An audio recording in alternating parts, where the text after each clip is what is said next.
नमस्कार दोस्तों। कहानियों की श्रृंखला में आज सुनेंगे अमिता श्रीवास्तव जी की कहानी दरकते रिश्ते। लेकिन उससे पहले मेरा आपसे विनम्र अनुरोध है कि अगर मेरे द्वारा सुनाई हुई कहानियाँ आपको अच्छी लगती हैं तो मेरे चैनल को सब्सक्राइब ज़रूर करें, लाइक करें और अपने दोस्तों और परिचितों में शेयर भी करें। बेल आइकन दबाना बिल्कुल भी ना भूलें। आज सुनिए दरकते रिश्ते। माँ के मंदिर में सजे सुंदर पुष्पों की सुगंध और जय माँ अम्बे का उद्घोष हम सबके मन मानस को आह्लादित कर रहा था। अचानक पूजा करते करते मंदिर के घंटे की डोरी को थामे हुए उनके हाथ जोर जोर से डोरी को खींचने लगे। टन टन टन की तीव्र आवाज से मंदिर का भक्तिमय वातावरण बाधित होने लगा। मैं मन ही मन बुदबुदाई, अरे ये क्या ईश्वर की उपासना है या ईश्वर से उलाहना। और उन्हें रोकने के लिए मैंने बगल से हाथ बढ़ा उनका हाथ थाम लिया।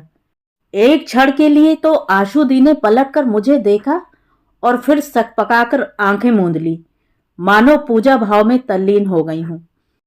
हमेशा प्रसन्न चित्त रहने वाली आशु दी का निश्चित ही एक नया स्वरूप मेरे सम्मुख था। तदुपरांत भगवान का प्रसाद ग्रहण कर मंदिर प्रांगण से बाहर निकल हम साथ साथ चलने लगे। तभी मेरी मनोस्थिति को भांप स्वयं ही बोल पड़ी वो, आज मेरी बेटी का बर्थडे है। बेटी आपकी? मैं आश्चर्यचकित हो बोली, हाँ मीनाक्षी, मैं एक बेटी की माँ हूं। मेरा एक दामाद व एक प्यारा सा नाती भी है, लेकिन आपने तो कभी बताया नहीं। अरे छोड़ ना ये सब, देख सामने चाट वाला खड़ा है, चल चलकर कुछ चटकारे लेते हैं। मैं समझ गई थी कि मन में अनेक बोझ लिए बुढ़ापे की दहलीज पर खड़ी आशु दी अपने इन्हीं चटकारों से माहौल को कभी बोझिल नहीं होने देती। कई वर्षों से हम एक ही बिल्डिंग में साथ रह रहे थे। शाम होते ही नीचे लॉन में आकर बैठना, घूमना, मंदिर जाना हमारा एक रूटीन बन गया था। मैं चिंतित सी हो सोचने लगी, आशु दी की एक बेटी है, किंतु कहाँ? आज से पूर्व तो उसके बारे में कभी नहीं सुना। चूंकि उनसे मैं बहुत ज्यादा दिल से जुड़ी थी, इसलिए मेरा असहज मन मुझे दूसरे दिन ही उनके घर खींच कर ले गया। चांदी से सफेद बाल, अति आत्मविश्वासी आंखें और चेहरे पर सौम्य मुस्कान लिए आशु दी ने दरवाजा खोला और मुझे बड़ी गर्मजोशी से अंदर ले गईं। कुछ देर बातचीत के उपरांत आशु दी बोली, आओ चलो तुम्हें अपना घर दिखाती हूं। ये है मेरा बेडरूम। फिर सामने दीवार पर लगी एक लैमिनेटेड फोटो की ओर इशारा करते हुए बोली, ये देख, मैं, मेरे पति और मेरी बेटी सलोनी। तथा दूसरी फोटो को इंगित करते हुए, ये हैं मेरे बेटी और दामाद। मैंने कहा, आपकी बेटी तो बहुत सुंदर है। हाँ, अपने पापा की प्रतिकृति ही समझो। ये देखो मेरी सलोनी का बेडरूम। कमरे की साज सज्जा से ऐसा प्रतीत हो रहा था मानो इसमें अभी भी कोई रहता हो। ये रहा मेरा डाइनिंग रूम। वहां भी टेबल पर 2 प्लेटों को इस तरह सजाया गया था कि जैसे अन्य किसी की भी प्रतीक्षा की जा रही हो। घर के हर कोने में एक जीवंतता का एहसास था। अंदर कमरे में टंगी तस्वीरों को देख मेरे दिमाग में अनगिनत चिंताएं पुनः आकार लेने लगीं। इस तथ्य से तो मैं भली भांत अवगत थी कि इनके पति अब इस दुनिया में नहीं हैं, तो क्या इनके बेटी दामाद भी? क्या हुआ उनका? आने से कुछ समय पूर्व जिन प्रश्नों के उत्तर जानने की अपार जिज्ञासा मेरे मन में थी, उन्हें पूछने का साहस भी मैं अब नहीं जुटा पा रही थी। थोड़ी देर बाद मेरे चेहरे के जिज्ञासु भाव को पढ़ गंभीर स्वर में बोली, सुन मीनाक्षी, सलोनी मेरी बेटी है। मैंने मुस्कुराकर कहा, जी अच्छा, तो कहाँ रहती हैं वो अभी? शांत मुख आशु दी के स्याह पड़ते चेहरे से अथाह वेदना की सुनामी अनियंत्रित हो अश्रुधार बन बह चली। मैंने उन्हें रोकने की कोई कोशिश भी नहीं की, क्योंकि मैं जानती थी कि अंदर के जख्मों को दुरुस्त करने का कोई अन्य माध्यम भी नहीं है। कुछ देर पश्चात शांत होकर बोली, मीनाक्षी, कभी तुमने दरकते वृक्षों को देखा है? वृक्षों की तरह रिश्ते भी धीरे धीरे दरकने लगते हैं। उनके अतीत से अनभिज्ञ होने के बावजूद भी मैं अब उनकी बातों का आशय समझ रही थी। फिर एक लंबी सांस लेकर बोली, मीनाक्षी, मेरी शादी आज से 35 साल पहले निखिल के साथ हुई थी।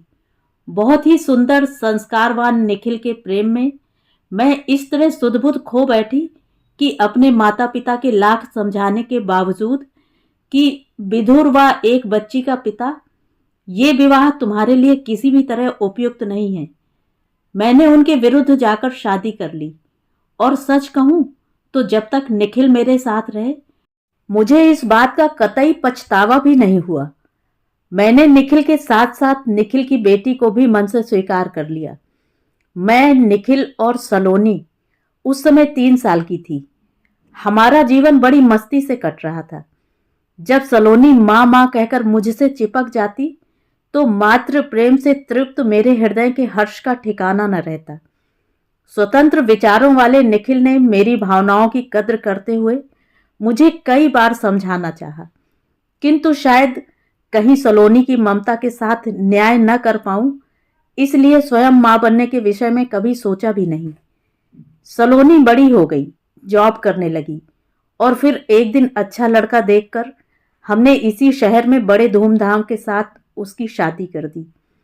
हर वीकेंड पर बेटी दामाद आते, हम सब बातें करते, सब कुछ बड़ी अच्छी तरह चलता रहा। इसी बीच एक दुर्घटना में निखिल ने मेरा साथ सदा के लिए छोड़ दिया। नियति के इस क्रूर खेल ने मुझे भीतर तक तोड़ दिया। फिर भी सलोनी आ जाती तो मुझे एहसास होता कि चलो, मेरी बेटी तो मेरे पास है। किंतु धीरे धीरे उसके रुख में बदलाव परिलक्षित होने लगे। अब वो 2-3 महीने में भी अपनी शक्ल नहीं दिखाती थी। फोन पर बात करना चाहो तो समयाभाव का बहाना बनाने लगी।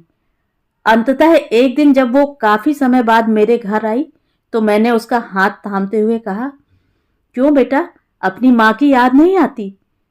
उसने अपना हाथ छुड़ाते हुए कहा, कम ऑन मॉम, मैं अपना घर देखूं, जॉब देखूं, बच्चे देखूं या तुम्हें? अपने इतने बिजी शेड्यूल में कितने रिश्ते निभाऊं? और वैसे भी हमारे संबंधों के बीच का सेतु तो पापा ही थे ना। मेरा आपसे कोई ब्लड रिलेशन तो था नहीं। आपने मुझे जन्मा तो था नहीं, पाला था। आप ना होती तो कोई भी नर्स या आया मुझे पाल पोस कर बड़ा कर ही देती। So enjoy your life and let me also enjoy my life. एक के बाद एक उसके हृदय भेदी शब्द बाण मेरे सीने को चीरते जा रहे थे और मां से आया बनी मैं अपनी पथराई आंखों से अपने संबंधों की धज्जियां बिखरते हुए देख रही थी। निखिल की मौत से तो मेरी सांसें चलती रहीं, लेकिन सलोनी की इस संवेदनहीनता ने जैसे मुझे मृत प्राय सा कर दिया। दिन, हफ्ते, महीनों तक यही सोचती रही कि ऐसा कैसे हो सकता है। एक सधे हुए मूर्तिकार की तरह जिस बेटी की मूर्त को गढ़ने में मैंने अपना दिन रात एक कर दिया, उसके लिए मैं मां नहीं, मात्र एक आया हूं। बस मुझे संतुष्टि है तो सिर्फ इस बात से कि मैंने निखिल के प्रेम के साथ अन्याय नहीं किया। वो मुझे मां ना भी समझे, किंतु आज भी वो मेरी बेटी है। कमरे का ये डेकोरेशन देख रही हो ना मीनाक्षी? इन्हीं रंगीन गुब्बारों के बीच परसों मैंने उसके बर्थडे का जश्न अकेले ही मनाया था। अब तुम्हारे प्रश्न का जवाब कि वह कहाँ रहती है, तो अपने सीने पर हाथ रखकर बोली, यहां रहती है, मेरे दिल में। पिछले 3 सालों से मेरे कान मां शब्द सुनने को तरस गए। हाँ, मैं हूं बच्चा पालने वाली आया, किंतु मातृत्व सुख की नैसर्गिक चाह से मैंने अपने आप को वंचित रखा। किसके लिए मीनाक्षी? ऐसा कह चोटिल ममता पुनः अश्रु रूप में गतिमान हो चली। थोड़ी देर बाद स्वयं को संयत करके बोली, चल आ, तुझे किसी और से मिलवाऊं। बगल के एक छोटे से कमरे में एक बेड पर एक बुजुर्ग महिला लेटी हुई थी। मैंने देखते ही प्रश्न किया, कौन है? आपकी सास? वह बोली, जो समझो। आज से 3-4 साल पहले मंदिर के बाहर बैठे हुए इनके करुण रुदन ने मुझे अंदर तक विचलित करके रख दिया और तत्क्षण ही इनके साथ जैसे मेरा एक रिश्ता जुड़ गया। तब से हम साथ ही रहते हैं। ऐसा भी हो सकता है क्या? मन में विस्मय था और था एक अगाध प्रेम, सम्मान और श्रद्धा अपनी आशुदी के लिए। फिर वह बोली, मीनाक्षी, तोड़ना तो बहुत आसान है, रिश्ते, नाते, घर परिवार, समाज। तोड़ो और फेंक दो, किंतु कभी जुड़कर और जोड़कर देखो, एक असीम सुख है। कुछ फूलों को गूंथ कर हम जोड़ देते हैं तो एक सुंदर हार बन जाता है, और 7 सुरों के संयोग से एक मधुर सरगम। आज ये जो रिश्ते दरक रहे हैं ना मीनाक्षी, अगर हम नहीं चेते तो रिश्तों की मीठी सरगम नहीं, बेसुरे आलाप बजेंगे जीवन में। घर लौटते समय मुझे एक सबक मिल गया था, जीवन में जोड़ो और जुड़कर देखो। तो ये थी कहानी। कहानी आपको कैसी लगी? कमेंट करके ज़रूर बताएं।